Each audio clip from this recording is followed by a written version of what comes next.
O deputado Carlos Jordi fala que ele não falou nada, não atentou contra a democracia, não existe prova nenhuma contra ele. É mentira, é a Fórum Prova. No documentário feito pela Fórum, com direção do Luiz Carlos Azenha, no dia, o ato 18, sobre os eventos do dia 12 de dezembro e também do dia 8 de janeiro e as suas consequências, o Azenha pesquisou 9 horas de gravação feita no Senado, né, numa sessão no dia 30 de novembro. E lá tem um discurso de mais de 10 minutos do Jordi atentando contra a democracia, tal corte aqui para você ouvir de própria voz do Jordi falando o que ele clamou contra o Estado de Direito no Brasil. Quero saudar todos que nos acompanham aqui na TV Senado, já sei que é recorde de audiência, cumprimentar o senador Girão por essa iniciativa, e eu ouvi aqui o senador falando que fez o convite ao ministro Alexandre de Moraes. Não me causa nenhuma surpresa que ele não tenha vindo. Talvez se a audiência fosse em Nova York, com passagem paga e com hotel pago, ele fosse. Mas também não iria, porque ele não gosta de ser confrontado, ele gosta de ser bajulado. Ele gosta que se fale que ele é um democrata, que ele defende a democracia. Bom, hoje eu ouvi muitas pessoas falando que nós caminhamos para uma ditadura, para a censura. Nós já vivemos uma ditadura do judiciário. Nós temos pessoas sendo presas, deputados censurados, contas bancárias bloqueadas. E tudo isso porque as pessoas estão questionando o processo eleitoral. Um processo eleitoral que foi totalmente desigual, parcial, tendencioso, e por as pessoas questionarem os resultados das urnas. E isso é da democracia. Nós podemos questionar os resultados das urnas. Não se pode em Cuba, não se pode na Venezuela, não se pode na Coreia do Norte. Aqui no Brasil ainda pode. Ou podia, né? O Xandaquistão já está sendo firmado como o novo estado de exceção no Brasil. Mas nada disso estaria acontecendo se os ministros do STF não tivessem se intrometido no voto impresso. Nada disso estaria acontecido. Porque se tivéssemos perdido e soubéssemos que poderíamos fazer a auditoria das urnas, nós íamos falar, beleza, tranquilo, vida que segue. Mas dessa forma, é óbvio que nós vamos questionar. E por que hoje, diante de todo esse cenário de uma ditadura do judiciário, é tão difícil de fazermos com que a opinião pública reconheça que é uma ditadura do judiciário? Porque a ditadura do judiciário ela é diferente da ditadura convencional. A ditadura convencional, como em Cuba, Venezuela, como na Nicarágua, na Coreia do Norte, ela é tomada à força.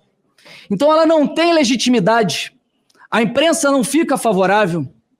A ditadura do judiciário, entre parênteses, STF, TSE, ela tem um verniz de legitimidade, porque sob o pretexto de proteger a democracia, eles vão atacando as liberdades e garantias individuais, indo em cima daqueles que eles rotulam como cometedores de atos antidemocráticos. Então, qualquer ato, qualquer fala que contraria o que os iluministros decidem que é o correto, se torna um ato antidemocrático. Eu ouvi esses dias até o presidente Arthur Lira dizendo que nada disso estaria acontecendo se nós tivéssemos aprovado aqui o tal do PL das fake news. E eu falei para ele, é impossível que isso aqui não estivesse acontecendo, estaria acontecendo pior. Até porque esse conceito de ato antidemocrático é muito mais amplo. Eles podem falar que qualquer coisa é ato antidemocrático, inclusive essas nossas falas aqui. E como que chegou nesse estágio que nós vivemos hoje, de uma ditadura do judiciário, que é tão difícil de fazer com que ela seja reconhecida e tendo essa legitimidade da imprensa? Alguns vão dizer que foi quando o presidente Bolsonaro aceitou a determinação do Alexandre de Moraes de não nomear o Ramagem. Alguns vão dizer que foi durante essa instauração de inquéritos inconstitucionais, porque realmente o Supremo Tribunal Federal, assim como qualquer órgão do judiciário, não tem competência para instaurar inquéritos de ofício.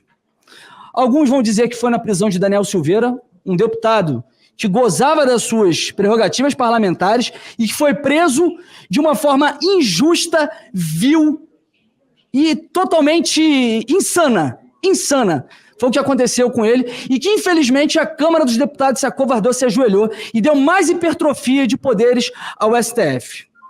Alguns vão dizer também que foi na soltura do maior bandido da história desse país, que foi o Lula. Bom, eu digo para vocês que isso começou lá atrás. Começou na Constituição Federal de 88, com um mecanismo de freios e contrapesos que colocaram nas mãos somente do Senado Federal. Presidente Pacheco. Que hoje fica na mão de um pelego, um capacho. Rodrigo Capacho, é isso que ele é. Deixou na mão dele, na mão de uma pessoa, fazer um processo de impeachment de um ministro. E aí tem um mecanismo, porque ao mesmo tempo que eles julgam os ministros julgam quem? Julgam nós, os deputados e senadores. Então fica um círculo vicioso. É uma chantagem viciosa. Não mexe comigo que eu não mexo contigo. E aí a gente fica vendo essa vassalagem que tem acontecido, infelizmente, no Senado Federal, que tem senadores muito bons, com Vossa Excelência, mas tem muito pelego. Eu espero que na próxima legislatura nós possamos mudar esse cenário. E, nesse caso, a gente percebe que quem poderia fazer alguma coisa, não faz, que é o senador Rodrigo Pacheco. E aí, para piorar a coisa, nós vemos agora um anteprojeto que está sendo elaborado nessa casa por um grupo de trabalho de juristas, pessoas da OAB, e quem preside esse grupo de trabalho é ninguém mais, ninguém menos que Lewandowski. E o que eles querem fazer com esse anteprojeto? Um anteprojeto para reformar, aliás, uma nova lei do impeachment. A nossa lei do impeachment é a 1079 de 1950. E, obviamente, que ela precisa de alguns reparos, mas reparos para dar mais objetividade no impeachment dos ministros do STF. Porque é fato que eles cometem diversos crimes, abuso de autoridade, atividade político-partidária, tem crime a dar com pau. Só que parece que a coisa fica muito subjetiva. Só que, ao contrário, esse grupo de trabalho está querendo blindar os ministros. Está querendo fazer com que seja proibido o crime de hermenêutica. O que é o crime de hermenêutica? É você proibir com que o ministro do STF possa fazer a interpretação das leis e da Constituição. Que interpretação escambau! Ministro do STF não pode fazer interpretação de Constituição. Por isso que eu sou favorável que nós mudemos também o papel do STF. O STF não pode ser esse judiciário que julga todo tipo de crimes e ações. Ele deveria fazer o controle constitucional abstrato e não concreto como tem feito. Não tem que fazer interpretação nenhuma da Constituição. Ele tem que falar o que é constitucional ou não das leis que nós fazemos aqui no Congresso Nacional. Aí eu pego aqui uma fala do Lewandowski a respeito desse projeto que está sendo elaborado. E que, olha só como é a canalice desses caras. Eles mandaram para cá, para o Senado primeiro, porque começa no Senado, e nesse caso a Câmara é a casa revisora. Então, se nós fizermos quaisquer modificações, ele volta para cá e eles batem o martelo dizendo que é certo ou não. Vão dizer, não, nada disso que a Câmara fez nos serve e vamos fazer dessa forma. Fizeram isso de forma intencional porque eles sabem que aqui eles têm uma maioria de pelegos que os apoia. Olha as palavras de Lewandowski, da sugestão dele para esse anteprojeto. Eu sugeriria o seguinte, que a comissão de redação propusesse em tempo hábil, oportuno, um parágrafo único com uma redação dizendo que em nenhuma hipótese será considerado crime de responsabilidade a interpretação dada pelo magistrado a um dispositivo legal. Alguma coisa nesse sentido. Ou seja, o que eles estão querendo é ter carta branca para fazer o que fizeram com Daniel Silveira. Eu sei que eu estou me estendendo aqui, mas eu quero deixar claro para que a população entenda o que houve com Daniel Silveira, que é o que acontece a todo momento com os ministros do STF fazendo a interpretação das leis. Daniel Silveira foi preso, violaram o artigo 53 da Constituição, que estabelece que deputados e senadores são invioláveis penal e civilmente por quaisquer de suas palavras, opiniões e votos. O parágrafo 2º do mesmo artigo fala que deputados e senadores, após diplomados, não podem ser presos, salvo em flagrante de crime inafiançável.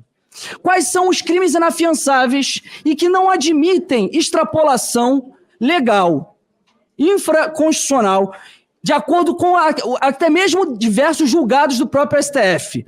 Tortura, terrorismo, tráfico de drogas, racismo e ação de grupos armados contra o Estado Democrático de Direito. São esses. E o STF já se posicionou várias vezes que não cabe extrapolação. Para aumentar o número de crimes inafiançáveis, deveria ter uma PEC. O que o ministro Alexandre de Moraes fez para dizer que era um crime inafiançável?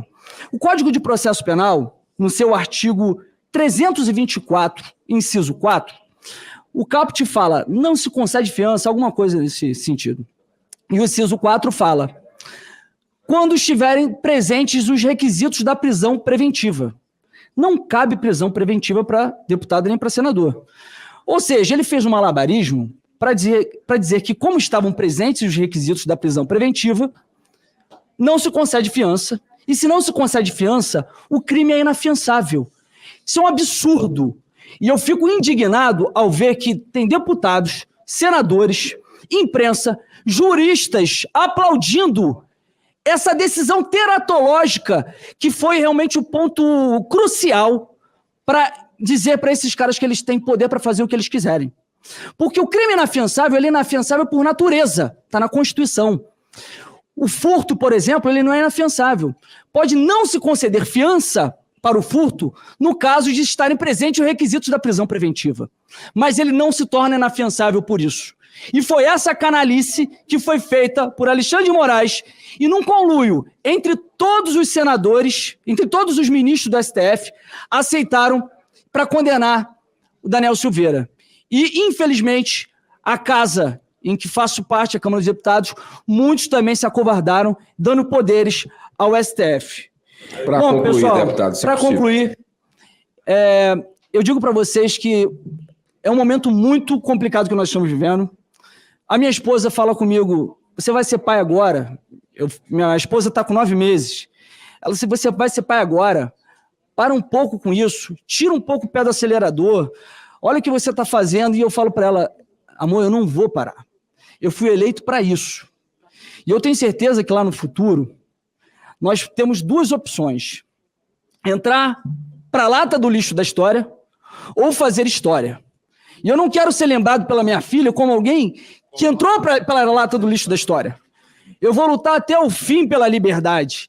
E quando eu digo que eu luto pela liberdade, não é a liberdade de conservadores. Porque eu juro pelo futuro da minha filha, que se fosse até esses canalhas da esquerda que aplaudem essas porcarias que estão acontecendo, eu votaria com eles e eu os defenderia. Muito obrigado.